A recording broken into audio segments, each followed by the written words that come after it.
Week 19, Dialectic level. Kids this age love to see how things go together, so they're going to love Solomon. Here's some connections you can help them make. Question 1. Who was Solomon's mother? Bathsheba. She's the one David committed adultery with.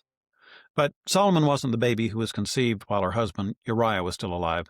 That child died. Question 2. 3 generations before Solomon, the people of Israel asked the prophet Samuel for a king. 1 Samuel 8 tells the story. Samuel warned them that a king would take. Your dialectic student will be rereading that chapter and can compare it to what Solomon actually did. Be ready to discuss it with him. Question 3.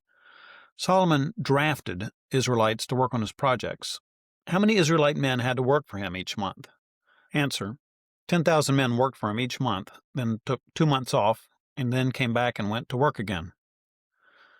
Question 4. What did Solomon do with all the non-Israelites in his kingdom? He made them slaves and put them to work on his building projects. Question 5. Did Solomon fight any wars? No. He was a man of peace. That's where the name Solomon comes from. The Hebrew word shalom means peace, and Solomon comes from that word. Question 6. King David wanted to build a house for God, but God said he would build a house for David instead. God said David's son would build him a house. Describe the house that Solomon built, his temple. Question 7. What happened to Solomon's kingdom after he died? Why?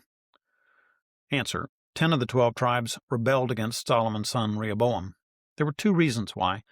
As an earthly matter, the Israelites didn't like the draft and the other burdens that Solomon imposed on them. But the Bible makes it clear that the reason behind all that was God's displeasure at Solomon's disobedience. Question 8. Solomon became more concerned about making his wives happy than he was with pleasing God. He wasn't the first man in the Bible to make that mistake. Who else lost a kingdom this way? Answer. Adam. Here's a question for your older children to ponder with you. Was Solomon the son that God promised David? Solomon built the temple that David wanted to build, but is he the son of David that God had promised? Or was there another son of David, another prince of peace, who would build the house that God had in mind?